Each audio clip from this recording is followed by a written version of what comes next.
This video is sponsored by Card Kingdom. If you want Magic singles or sealed product, use my link in the description.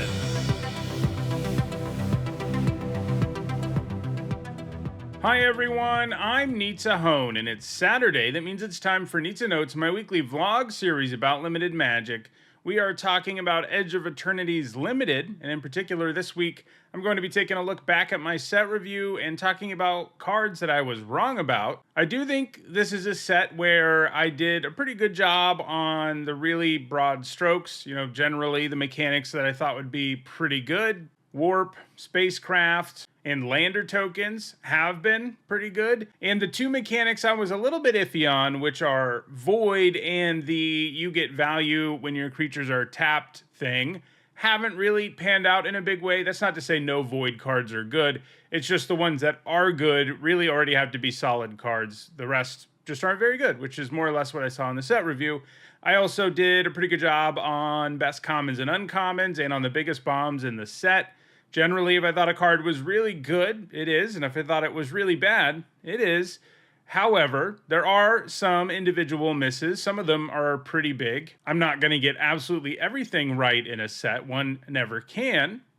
And in this video, we're going to be looking at the especially notable cards that I missed on. This is always a useful exercise for me in terms of card evaluation, but I think it also helps other people get a feel for the format while also understanding, what can make a card good in a particular format and what can make a card bad in a particular format.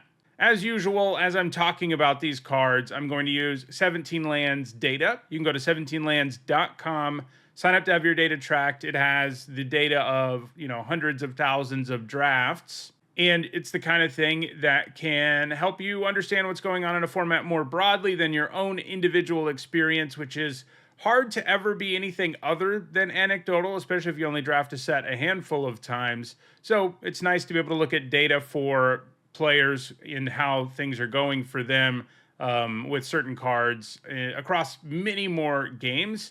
One thing to keep in mind about 17 Lands players is that they have a higher win rate than your typical limited player. This makes sense. They're people who care a lot about playing limited and look at data and stuff like that.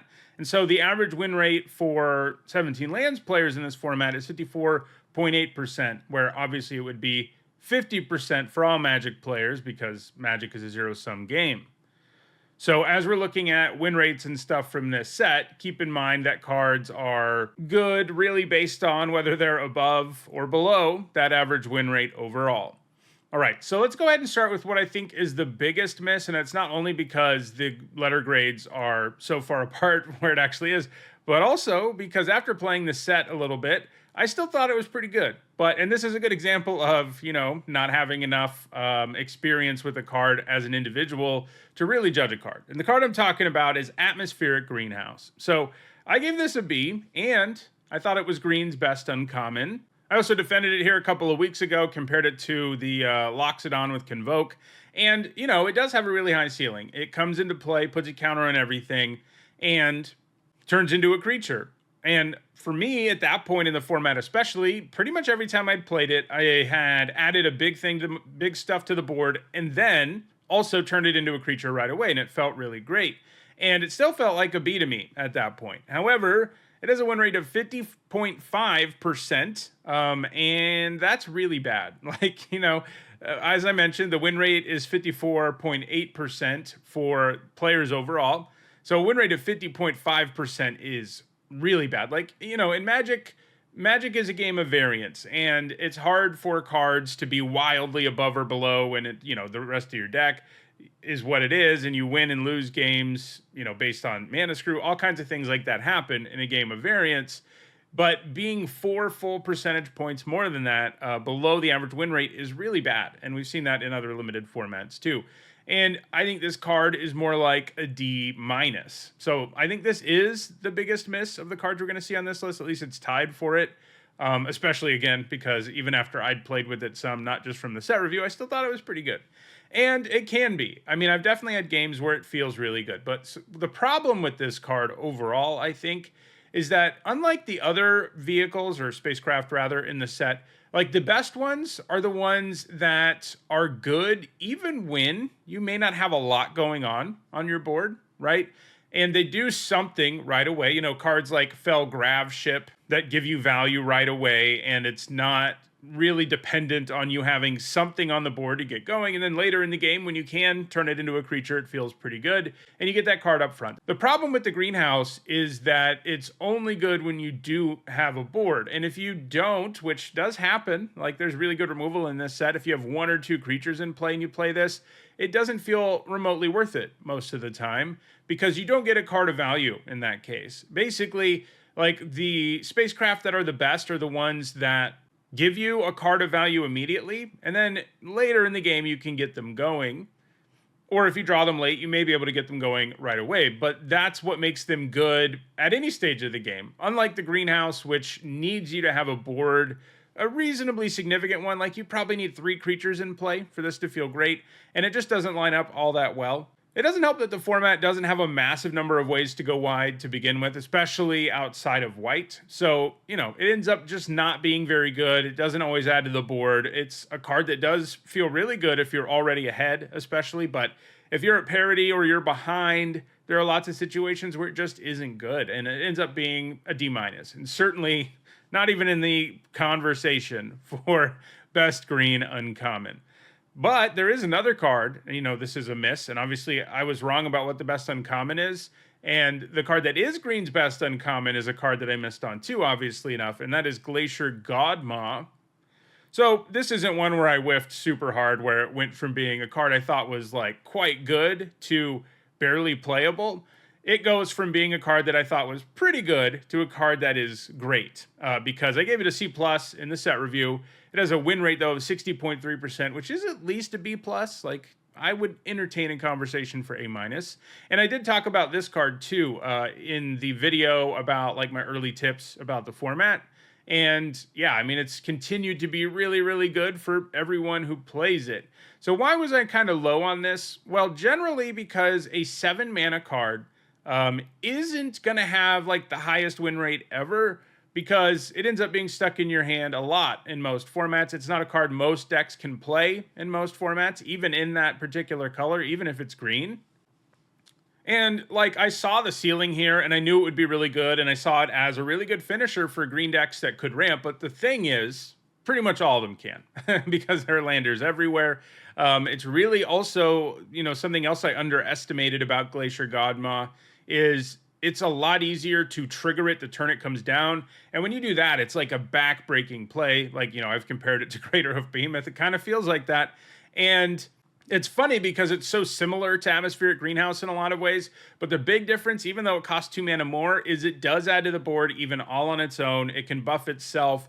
You can sometimes buff things multiple times with landfall. You know, it doesn't add permanent counters.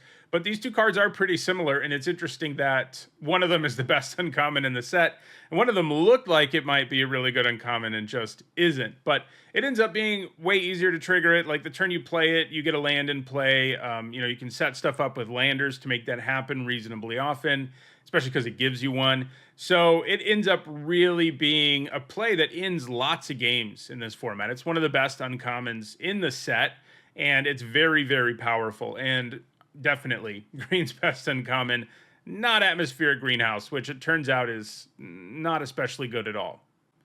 I mostly have commons and uncommons on this list, but there are 2 rares I want to talk about because I think I missed on both of them significantly.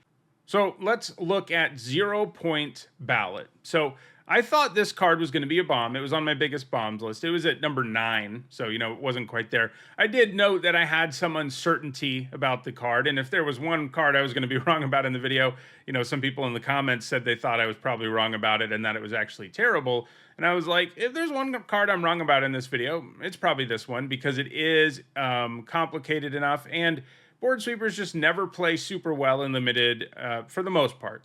I thought this one might because of the fact that you get something back. And that's the kind of thing that really makes a huge deal when we do have sweepers and wrath effects and stuff in limited, because you get to add something to your board right away after the dust settles and your opponent has to untap and do it. And normally if they untap and do it, you don't feel great in limited. They get to rebuild the board first. So I thought you'd be able to do that, but I also like that it is modal. Like you can use it earlier in the game if the board presents itself in such a way where it's really good. And indeed, it's not a terrible card. It has a 56.9% win rate, but a bomb level card has like a 61% plus win rate for the most part, at least above 60. And it's nowhere near close to that. It has like a C plus level win rate. It's a black card you will play in every one of your black decks, but it's not one you take super highly. And that's because the situations you often find yourself in don't allow you to pay a bunch of life or get to the 6 mana for X in general. Like the number of situations where you either don't have enough life to cast it that way or you don't have enough mana to cast it that way end up being significant. I mean, obviously, when you do cast it that way and you have plenty of life, you're going to win the game. And when you can cast it on like turn 3 and kill your opponent's like 1-drop, 2-drop, 3-drop, doesn't feel bad either. But there are lots of situations in between where it just can't do the thing. And it ends up definitely not being one of the biggest bombs in the set like I thought it might be. Then there's another card I want to look at because it effectively takes this card's place as one of the biggest bombs in the set, and that is Gene Morph Imago. So I didn't think this was bad. I thought it was really, really good. I gave it a B+. I saw it as a 2-mana 3/3 flyer most of the time that can move the love around and then turn into a huge threat later in the game. And all of that has panned out, but it's been even better at all of that than I expected. Again, I should have, as much as I liked landers, I don't think for some of these cards I corrected enough for this being a lander set, like with Glacier Godma. Usually 6 is like the cutoff for a really good finisher in Limited. And turns out 7 is very doable in this particular format. And similarly, being able to trigger landfall a bunch and get to 6 lands where this really goes wild is even easier than I expected. And it is just a groan-worthy card on turn 2. If you can't kill it, even if they just hit you with it twice, it ends up feeling really good for them. And indeed, its 63% win rate is the 4th highest win rate of any card in the set. Like I said, I gave it a B+, but that's still short of a bomb grade. It's definitely an A. I would entertain a conversation about an A+. So I was wrong about both of these rares, and they sort of replace one another. I will say, if you look at the win rates, the top 10 win rates in the set, the 9 cards that are around Gene Morph Imago, for the most part, are on my top 10 bombs list. So I did pretty good, about 90% correct, but I did miss these two in a pretty significant way.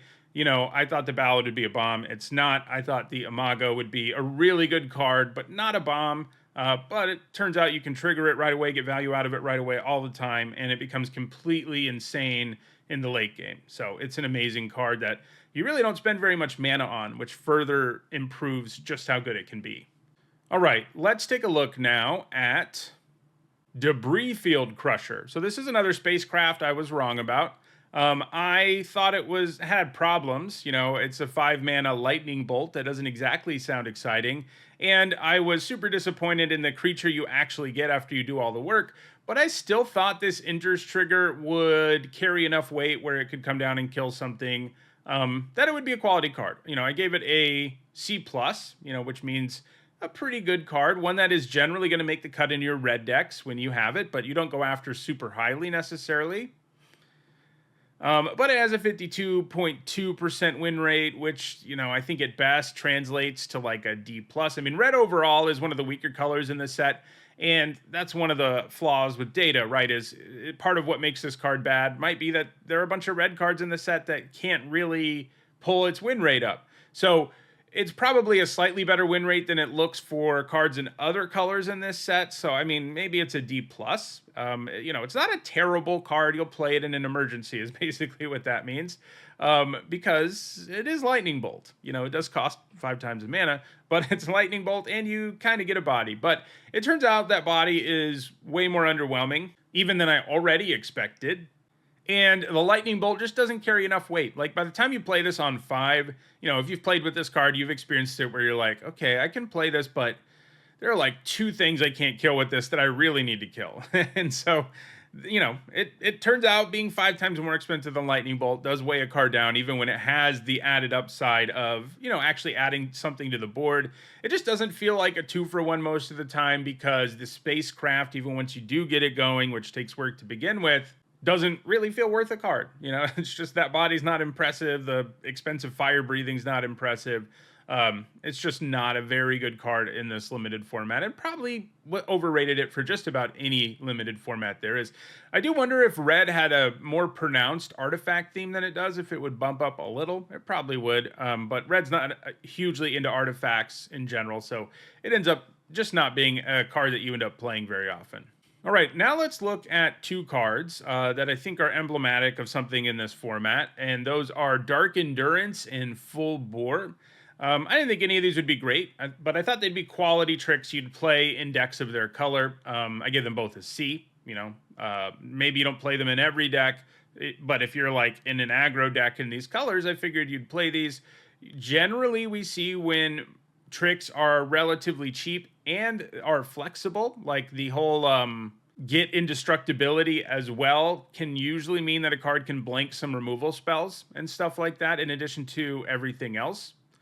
So you have that on Dark Endurance, and on Full Bore, I didn't put much stock into the whole warp part of it, and that part was definitely right. Like, that's not something you do very often.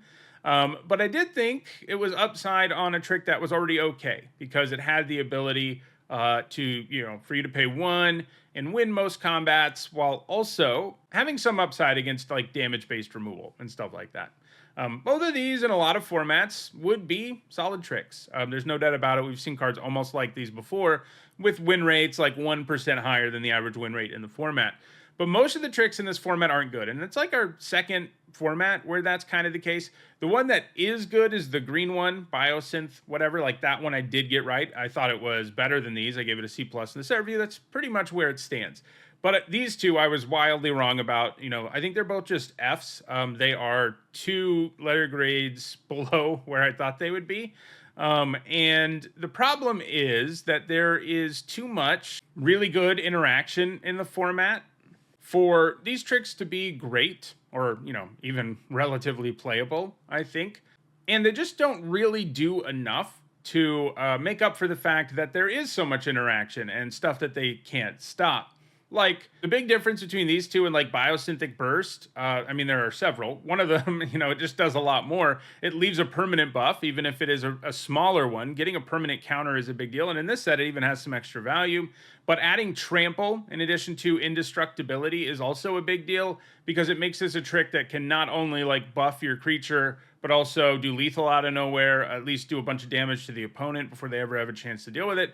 And then it still has like indestructibility upside. And, even the whole reach and untap it part of it do come up sometimes. Those aren't really what moves the needle for Biosynthetic Burst. Meanwhile, Dark Endurance, which has the same mana cost, just does so much less. Like, sure, it costs 1 sometimes, but you don't usually want to use tricks on your opponent's turn anyway. That's a good way to get blown out. But it just does so much less. It's good in fewer situations. Like, Biosynthetic Burst is good in most situations that involve a creature. Whereas these two aren't. They need combat to line up just right for you to get the 1-for-1 trade that you can get reasonably efficiently with either of them. And Biosynthetic Burst is better in every single way. Green is also, I think, a really good color in the format, and Full Bore is red, and that always hurts its stock, but I don't think either of these are that good. I do wonder a little bit whether people are being tricked into using these two cards incorrectly. I still don't think they'd be great, because I've used them in the way that I would consider correctly and haven't felt great about it most of the time. And by that I mean Dark Endurance kind of is like, hey man, you can cast me during your opponent's turn and I'm cheaper.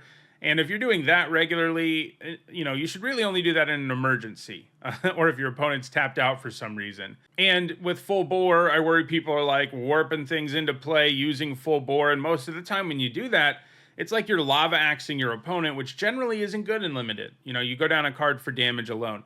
And maybe these would be a little bit better if like everyone was playing them the way you should play tricks.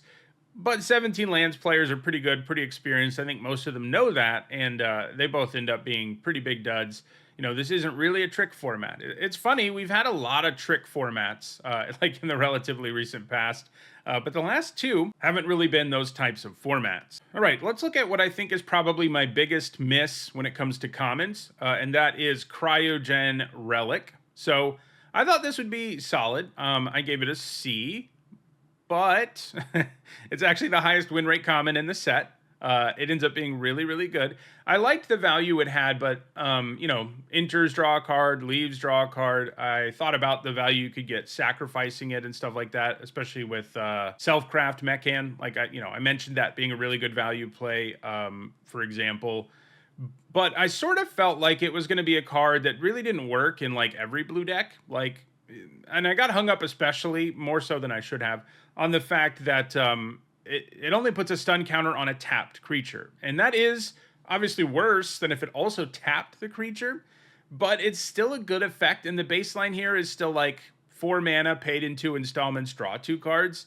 And then it has all this artifact upside, which certainly matters. It has sacrifice upside, which certainly matters. It ends up being like one of the, like when we think back on this set and cards that were just like amazing, this is going to be one of the first cards you think of. And that's not the kind of grade I gave it at all. So, it ends up being good in every deck in the format too, more or less. Like the floor on the card is fine. And then once you start sacrificing it to stuff or getting more value out of just like artifact nonsense, which is both of those things are relatively easy to do in blue and various blue color pairs, it gets even better. Like I said, sacking this to the mechan is just an insane play, and I underrated even how good that would be. So basically, this ends up having like a much higher floor than I expected, and I think it even has a higher ceiling than I expected, and that's how I think this goes from being like a solid common, one that you're gonna play, but maybe not even always, which turns out you pretty much do always play it, the best common in the set. Period. Like, a card can't have a win rate this high if it's only good in like one kind of deck for the most part. It's good in all of them. So yeah, I was really wrong about this card.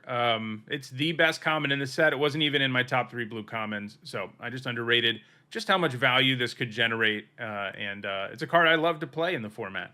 Let's look now at another common I was wrong about, but not by quite as much. And that is Perigee Beckoner.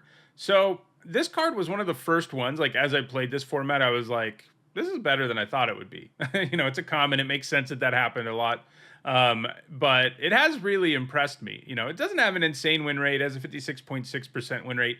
I gave it a C though originally, and I think it's at least a C+. I don't think it quite cracks Black's 3 best commons, but that's, Black has really good commons. But it's, maybe number 4, and it wouldn't, if it was number 3, that wouldn't shock me. So what's going on here? This is another case where I kind of like with Cryogen Relic, got too hung up on what I was like, this just isn't as good as other versions of this effect we've seen. And in this case, it was like the not dead after all like effect, buff a creature, and if it dies this turn, return it to the battlefield tapped. We see that all the time. And I really thought the fact that this isn't an instant, which again, like with Cryogen Relic, it's true, it would be even better if you could flash this in or whatever. But the effect just ends up being pretty good. Black has lots of really good like creatures you play on turn 2 that you can then Perigee Beckoner. Same on turn 3. Like the 2/1 that dies into a robot feels really good to buff. Like even it can just allow attacks even through flyers and reach creatures, because if your opponent blocks, you end up getting a robot. It comes back to the battlefield. All of that. Virus Beetle feels really great to buff with this. It's usually going to be able to get in against almost anything on turn 3 if you do this. And then you get the trigger again. And, generally with Warp, I was right about Warp cards. The ones I thought would be really good are. And this is one I was kind of down on. I just kind of thought it just didn't do enough. Like, I didn't feel like either when I warped it or when I cast it, it would feel worth it. But it does. In both cases, it really does feel worth it. It gives you an attack you didn't have before, virtually every time you cast it. And adding a big body and getting that trigger again later feels really good. Especially good on evasive creatures, creatures with death, or enters triggers that are just impossible for your opponent to block on almost any board, which there are a surprising number of at common that this combos really well with. It does also set up Void. Sometimes you are doing Void stuff in the format. You should not be doing like the 3-mana 2/2 Menace and stuff like that, which predictably ended up being pretty bad. But, turning your 1 black mana removal spell into a card that'll kill anything just by warping this feels pretty good. And you can warp it pretty cheap. So overall, it ends up being pretty good as opposed to just an okay common. All right, let's look now at Dawn Strike Vanguard. So this is kind of interesting to me, like the fact that I gave this the grade I did. I was pretty low on all the cards that said if you have 2 tap things, good stuff happens. A lot of it I didn't like, and most of the cards that say those words on them in this set are, C's or worse. But for some reason, I love this one. Don't ask me why. I know why. I just thought it would be frequent that the upside here, putting a counter on everything, another atmospheric greenhouse problem here, right? Putting a counter on everything, I thought would be a big enough payoff that it was okay, that it was expensive and understated and needed you to jump through some hoops. When I say all of that stuff now, it seems pretty obvious that this card, which has a 52.5% win rate, it should be like a D. Like I should have thought it would be. I thought the Signpost uncommon in this color pair was a C. I wasn't high in it at all. Why I thought this would be even better at 6 mana in white, I don't know. I don't know exactly why I thought that. I just thought the upside would be enough to deal with it. I also thought it would be a little easier to set these things up than it actually is. I thought you'd be able to attack and do the thing. I thought you'd be able to do stuff with spacecraft and do the thing often enough. And I like that just getting this trigger once felt pretty good. But overall, it is not good. It's overcosted. It's slow. Lifelink helps a little bit, but it still dies to a lot of really cheap removal. If you don't get the trigger right away, it feels absolutely miserable. And even when you do get the trigger, a lot of the time it's kind of shrug worthy, especially because you don't get it until the end of your turn, which, is a pretty big downside. All right, one last card, and that is Gene Pollinator. So this isn't one I was massively wrong on. I gave it a C, and it has a 57.5% win rate. It's a C+. I could maybe entertain an argument for a B-. I thought this would just be a quality card. It fixes your mana and stuff, but I was worried about the whole tap a permanent thing. In the set review, I noted that, you can tap your landers, you can tap a land if you need to, you can tap a creature. I was aware of all these things, of course, but it is even easier than I thought it would be to get this going. Throw in the fact that it's an artifact. That matters. Green's not really into artifacts, but you end up in like a blue-green deck with Self-Craft Mechan in it, and sometimes once you don't need this, you can sack it and get some nice value. But it really does ramp your mana in a pretty real way. It fixes your mana in a very real way. And, it's kind of like the Mardu 1 mana 1/2 that we saw in Tarkir Dragonstorm that could filter your mana. And then it was a 1/2. And then it had additional value because it's scryed. This kind of feels like that. And, that was a card that I ended up being right about. It ended up being one of White's best comments. But for whatever reason, I didn't really see this in the same neighborhood, even though it actively accelerates your mana, just because I thought it would be too hard to, especially early, consistently have something to tap. But turns out you generally do, and it ends up being a powerful card, one of Green's best commons.